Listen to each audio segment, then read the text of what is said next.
All right, here's the final thing we're going to learn about the women's feminist movement and suffrage movements. We started with the suffrage movement, which was women having the right to vote. Then we talked about women fighting for civil rights or legal rights within the society. The one big example we had was Susan B. Anthony and the United States versus Susan B. Anthony in the trial, in which she refused to pay the fine. And then we talked about women fighting for rights over their body, where their husbands had rights over them, and they would have equal rights and control over their own bodies and determine when they can have children. And the final piece of the puzzle that we're talking about is Betty Friedan and how women actually felt. How maybe culture and people assumed women felt, and how they actually really felt. Now, Betty Friedan is a very famous writer. As you can see her on the right-hand corner, and her book, The Feminist Mystique, just blows the whole thing open. She is famous for writing this book in 1953, and The Feminist Mystique is what she would call the problem that has no name.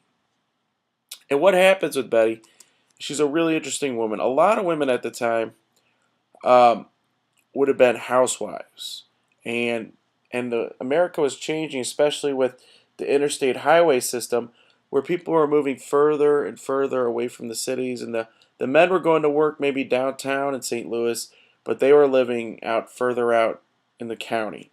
With the highway system, now you could jump on the highway and you could live 30 minutes from work. So you could live in someplace like Florissant, Missouri, or you could live in Webster Groves or Kirkwood, Missouri. Actually, Kirkwood's really the first St. Louis county. And if you notice, right in the middle of Kirkwood is a train.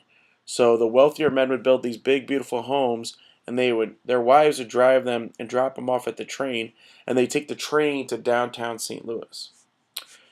Now, this book is based on Friedan's study of her 1942 Smith College classmates at her 15-year reunion. So make sure you got Betty Friedan on the left and The Feminist Mystique, which is the book's title, on the left, and then on the right side of your notes, I want you to write down the book was based on Friedan's study.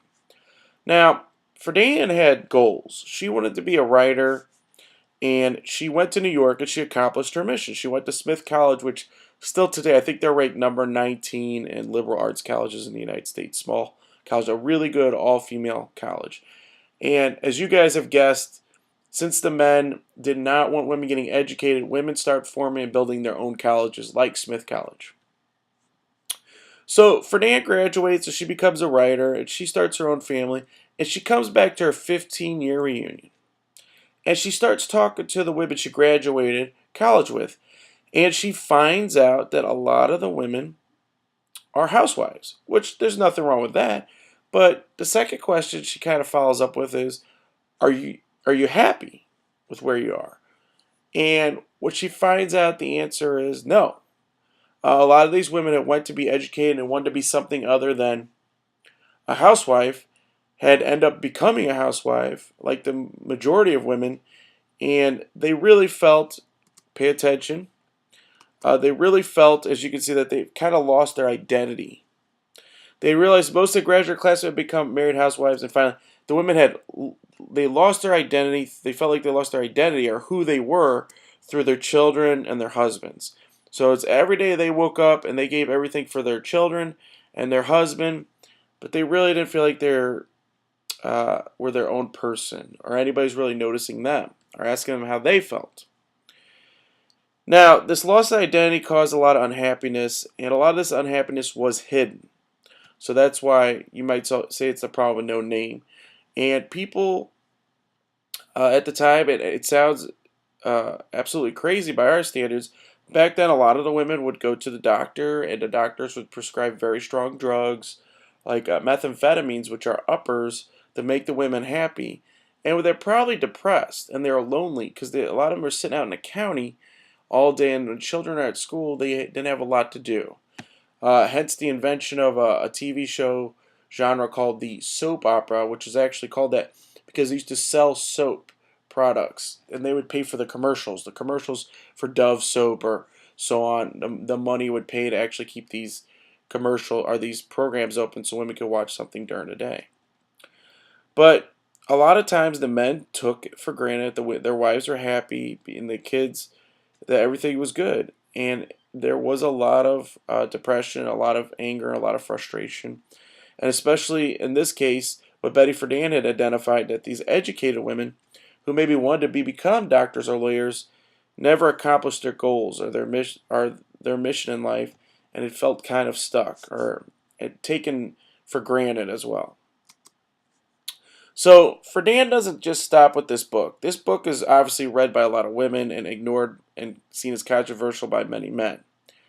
But what she's talking about is really not that controversial. It was just eye-opening to a lot of people. So Betty Friedan's Feminist Mystique highlighted the importance of a life plan. And her life plan, very simply, is obviously something that I believe in, was to start for women with education. So as you could see, as an educated woman herself, she felt that if a woman would get their own education, they could be what they wanted. Believe it or not, a lot of women were pushed at the time to go to college to meet a husband. So the husband would take care of you and have children, and you'd be a housewife. And a lot of women went to college, they actually wanted to be doctors or lawyers or professors. And what they found out is there was a lot of glass ceilings. There was a lot of things that looked like you could move up, but you kept hitting these blocks, these roadblocks. So yes, women could be teachers, but they really could be professors. Or yes, women could be nurses, but they would have a heck of a time trying to be a doctor.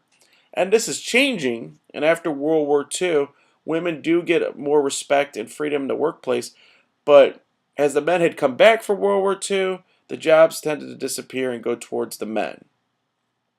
So her life plan was to get the women educated, and you can see her in the bottom left-hand corner. Fortunately, she passed away in 2006. She did live a very long and productive life, and is definitely a civil rights and feminist leader, fighting for equality, not just of women, of all groups, but she really focused on the women.